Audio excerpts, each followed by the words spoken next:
mu amee solo dama toog keroog Khalifa Sarr téléphoné ni dafa am ku ma woo ni ma suba dañu war a daje pour affaire gàmmu gi te dañ leen a yéex a yéegal yéen waa Moustarchidine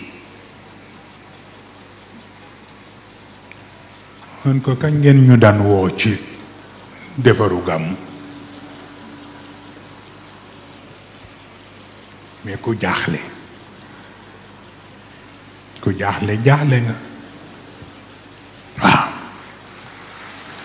waaw mais chaque chose en son temps am na loo xam ne mag ñi ñoo koy tëral te ñooy joxe ndigal bi ñu doxal ko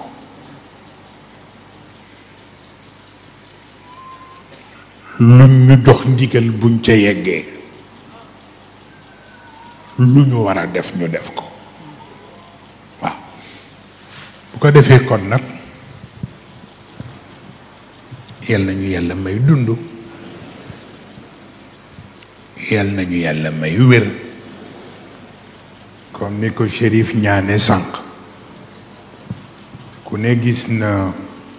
Covid-19 bi mu fi jaaree li mu fi def yépp ndeysaan Chérif Tahir joxe woon baatam ba ni dafay gàmmu si waaye dernière minute rekk moom it yaram ba téye ko ba mënul ñëw waaw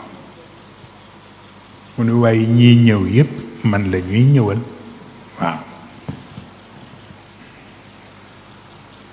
mel ni kon nag ku yebu looy def nga xam ko ambassade du pays arabe yi nañu def très attention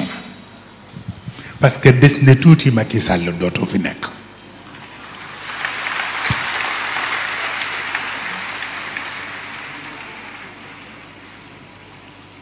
te ñu ngi wone seen far Moustarchidine mësul yëngal dara ba pays arabe yi bokk ci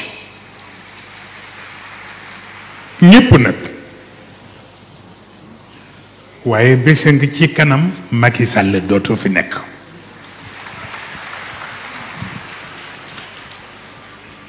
bu boobaa nag ñoom ñoo xam ak seeni ambassade duma ca xuus waaw bu ko defee kon nag